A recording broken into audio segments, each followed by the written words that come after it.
महेश्वर सूत्र वर्णमाला। इसमें महर्षि पाणिनि व्याकरण की पुस्तक अष्टाध्यायी, इसका उपनाम सूत्रकार है। महर्षि कात्यायन वार्तिक उपनाम है वार्तिकाकार। महर्षि पतंजलि व्याकरण में महाभाष्य और उपनाम है भाष्यकर। महेश्वर सूत्र की उत्पत्ति।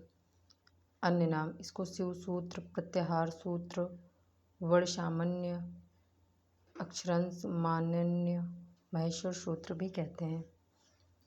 व्यंजन को संस्कृत में हल कहते हैं। उसके 3 भाग होते हैं। स्पर्श व्यंजन 25 वर्ण होते हैं। का से पा तक। संस्कृत में से कु, चू, टू, तू, पू पढ़ते हैं। अंतस्थ व्यंजन में 4 होते हैं, य, र, ल, व। इसको यड़ प्रत्यय कहते हैं। ऊष्म व्यंजन में भी 4 होते हैं, श, ख, श, ह। इसको स्वर प्रत्याहार कहते हैं। स्वर को संस्कृत में अच कहते हैं और स्वर के भेद। हर्ष स्वर एक मात्रा के, जिसमें एक मात्रा होती आ, ई, उ, री, ले। दीर्घ स्वर द्विमात्रक, इसमें 2 मात्रा होती है, बड़ा, बड़ी, बड़ऊ, ई, ए, ओ, औ। लुप्त स्वर 3 मात्रक, जिसमें 3 मात्रा होती हैं, जैसे ओम।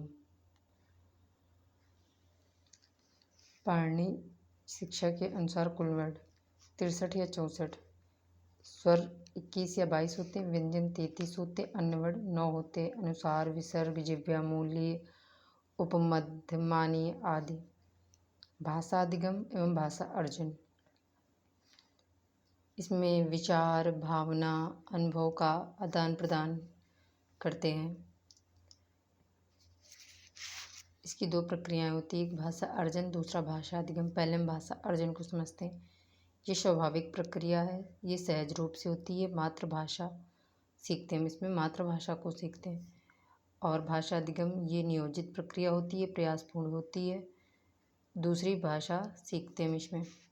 भाषा अर्जन एकम स्वाभाविकम आनुवांशिक अचेतन च प्रक्रिया अस्ति अस्मिन् छात्र अनौपचारिकरूपेण स्वपर्यावरणगत अनुकरण द्वारा।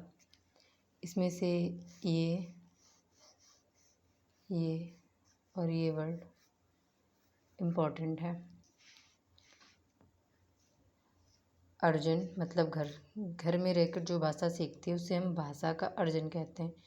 इसके कुछ टैग वर्ड हैं, जैसे स्वाभाविक प्रक्रिया, अनौपचारिक प्रक्रिया, जिसमें हम स्कूल या पुस्तक का प्रयोग नहीं करते, जो हम घर में रहकर सीखते हैं। अचेतन प्रक्रिया, सहज प्रक्रिया, मातृभाषा जिसको हम प्रथम भाषा भी कहते हैं। अनुकरणम मतलब अनुकरण द्वारा। गृहवारणम कौटुंबिकम, जिसमें मतलब जिसको हम घर में रह के सीखते हैं। वातावरणम जो हमारे आसपास का वातावरण होता है उससे हम सीखते हैं, उसी को हम अर्जन कहते हैं। भाषा अर्जन में नियम, व्याकरण, पाठ्यपुस्तक नहीं होता है। सक्रिय इसमें भूत्वा केवल शृणोति वदति च श्रवण, इसमें केवल सुनना और बोलना होता है। इस प्रक्रिया में बालक एक्टिव रहकर केवल सुनता और बोलता है। अब भाषा अधिगम ये औपचारिक होती है, सप्रयासा होती है, सचेतना होती है। इसमें च प्रक्रिया, सचेतना का मतलब होता है जो होशो हवास में सीखा जाए। छात्र नियम पूर्वकम व्याकरणस्य सहस्यन विद्यालयम द्वितीय भाषा विशिक्षते, मतलब छात्र इसको नियम पूर्वक पढ़ते हैं, इसमें व्याकरण को भी पढ़ते हैं, जो वो विद्यालय जाकर दूसरी भाषा सीखते हैं। शिक्षकेन मार्गदर्शित विद्यालय नियमापूर्वकम भाष्यम अध्ययनम भाषा अधिगम कथयति, मतलब जो बालक विद्यालय जाकर दूसरी भाषा सीखते हैं उसको हम भाषा अधिगम कहते हैं। एग्जाम्पल, आप सभी संस्कृत पढ़ रहे हैं, शिक्षक पढ़ा रहा है, व्याकरण पढ़ाई जा रही है, गृह कार्य दिया जा रहा है, ये सारे काम हमारे विद्यालय या कोचिंग में होते हैं, तो ये सब हमारा शिक्षा अधिगम के अंतर्गत आता है। ये अर्जन नहीं अधिगम है।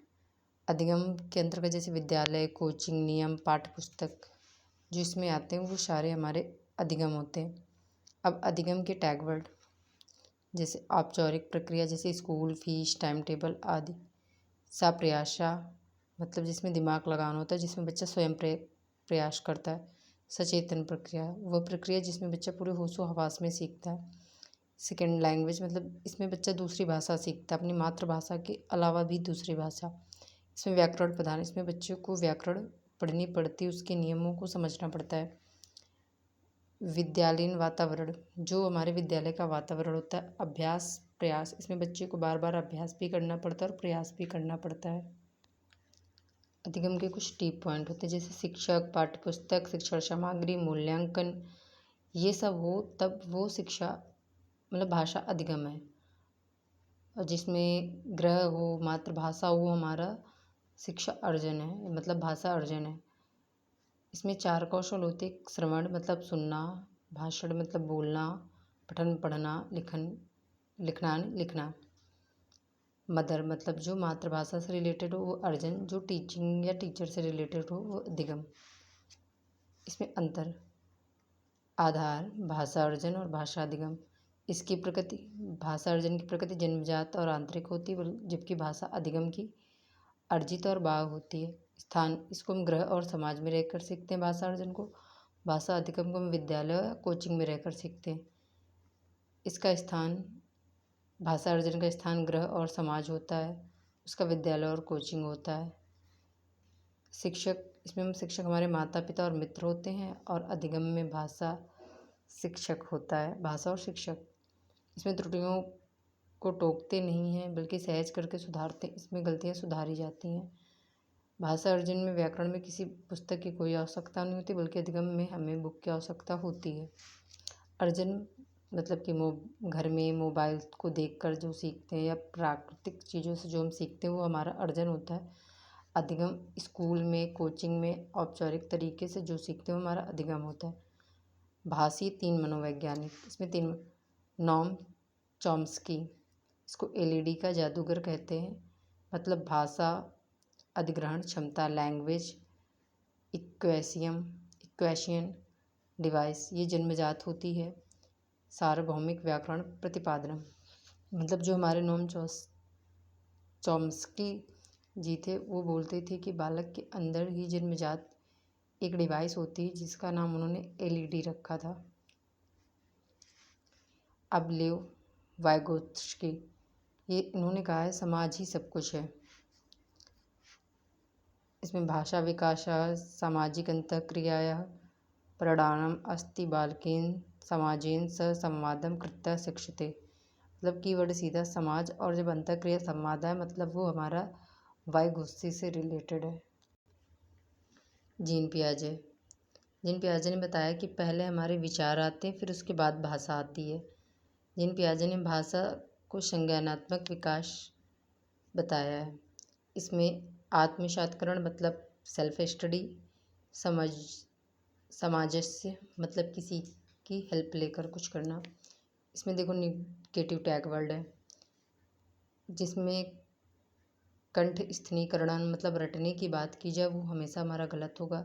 जहाँ केवल या मात्र शब्द आ जाए वो 99% हमारा ऑप्शन गलत होता है। व्याकरण नियम को रटना ये भी हमारा गलत होता है, या किसी कठोर अनुशासन विधि को अपनाना ये भी गलत होगा, या कोई त्रुटि या कोई बाधा आ रही है शिक्षा में तो वो भी हमारा गलत होगा। अब आते हैं पॉजिटिव टैग वर्ड, जैसे अवसर प्रदान करना, अगर बालक से कुछ गलती हो रही है तो उसको अवसर प्रदान करना चाहिए। बहुभाषी, विभिन्न संदर्भ विशेष शब्दान प्रयोग, जिसमें विभिन्न शब्दों का अलग अलग प्रयोग होता है। अर्थबोध मतलब अर्थ को समझना, सक्रिय रहना, और परस्पर विचार विमर्श मतलब आपस में अपने विचारों का आदान प्रदान करना। गद्यांश पद्यांश से हमारे इसमें से 15 क्वेश्चंस आते हैं, जिसमें से हमारे 5 क्वेश्चन समथिंग हमारे व्याकरण से होते हैं।